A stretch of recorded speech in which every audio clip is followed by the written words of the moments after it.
So here I have some larger pieces. I'm trying to categorize these as best as I can to make it easier to follow along with me and, you know, see the comparative technologies. But there's a couple in here that I realized I should have put in with another group, but I don't want to do that segment over, so deal with it. And I'll start with those first that should have been shown earlier.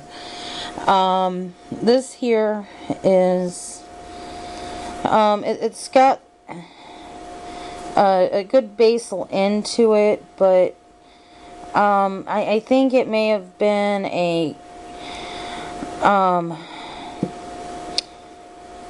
it's hard to say, but it's a good piece of flint. It's probably just a spent core. It was probably a, they were probably going for a spearhead initially, but then, you know, it has some irregular fractures to it, so, but there's definite flaking and what are called percussion marks on it, which indicate that it's been worked by human hands. So, you know, not the greatest thing in the world, but, you know, I take what I can get. This one here, this is a skull crusher, a club head. It would have been hafted around this portion here, attached to a handle. And it's got a ton of beading and usage. There's residual pigments in it. I found this a long time ago, one of my earliest finds. But it's always cool to find things like this, I think. You know, retain what you can of prehistory, I say. And this one, ta-da, it's an ear. It's been pecked here. I don't know if it was intentionally made to look like an ear or what have you, or possibly a snail. I don't know. But I think it's cool.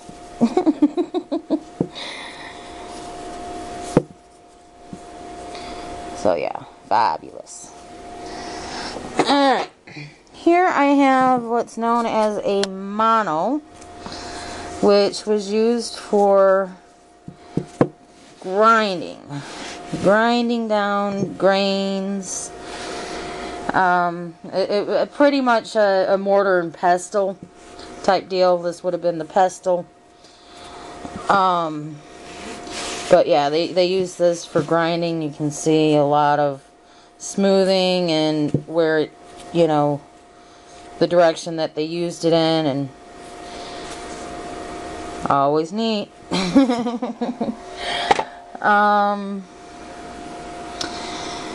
This is one of my favorites.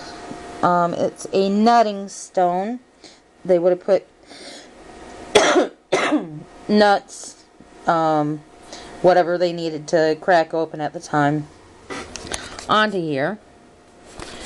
And this one is one of my favorites. It's probably my favorite, bar none, because it's a twofer. Not only do we have a great patina from the years of usage and a really nice deep well right here from, you know, using it so much, and there's even indentations of, you know, it looks like you can see where they used like acorns here, you know, maybe walnuts on this one, but on this side we have a really awesome fossil right here. Some vertebrate. There's, looks like a bird perhaps, maybe, you know, God knows what it could have been, but it extends from here up and over, and then here we have more bone, which I always find extraordinarily nifty.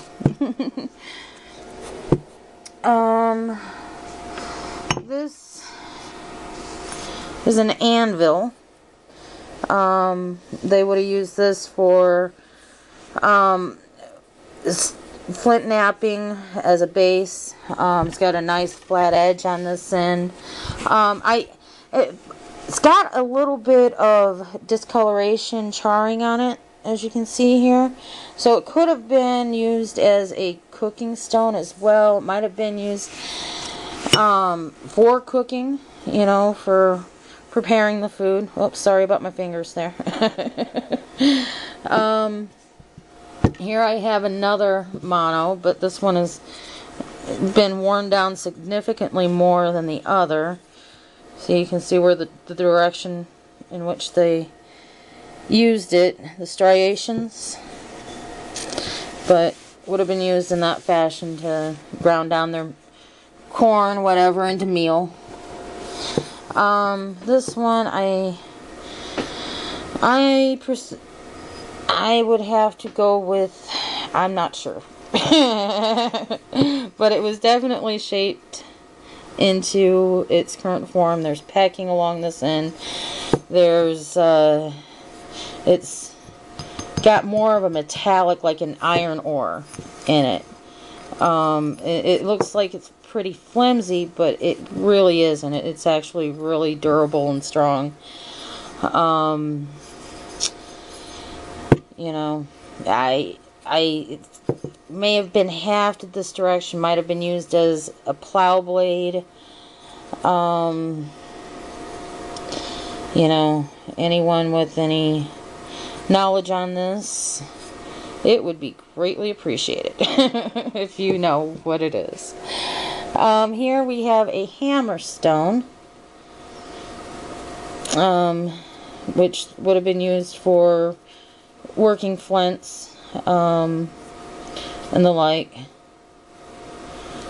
It's got percussion mark right here, indicating that it was shaped into its current state. More here, another one there. But it's a piece of flint, or I mean a piece of chert with the cortex still attached to it. But the cortex has got a significant amount of battering to it, so it's easily assumed that that was used as a hammerstone, and it's pretty ergonomical as well. You know, fits right in the palm. You know.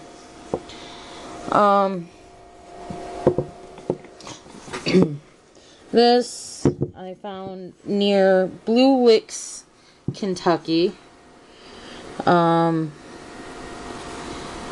This, in fact, it was found where Daniel Boone was kidnapped by the Shawnee. But anyway, this is a plow. It's a hoe. And you can see where it was lashed to their digging stick, and quite a bit of usage to this end to dig into the dirt and maybe plow their fields or dig up tubers, grubs, whatever was the fare of the day. So yeah, there's that. This, it took me a long time to figure out what this was. I knew it was something, but a 10-year-old girl actually solved the riddle. This would have been a rotisserie spit. They would have put a stick right there and roasted, their dinner for the night against the fire. Because if you see, there's a lot of charring on it. You know, this side's got a lot of blackening from, you know, being near a fire, and up here as well. And yeah, thanks Kelly for solving that one for me. I still appreciate that after all these years. This would have been a spear key. Not a spare key, a spear key. They would have shaped their spear shafts with this. The sapling would have gone right in here, the arrow shaft. Probably an arrow, the spears would have been thicker, so and along here they would have sanded the spear down a little bit as well, but that's always pretty cool. Here's another mono, a smaller one, but this side here has got a lot of wear on it. It's flattened, very compact, handheld. And with the coloration on this, I'm going to assume that they use this to grind down pigments. Ochre, probably. I don't know. I think it's pretty neat. Okay. Oh, wait, here, one more. Where is it? Oh, never mind, I can't find it. I'll throw it in another one, I guess, if I come across it. But I had a... Yeah, okay. Bye.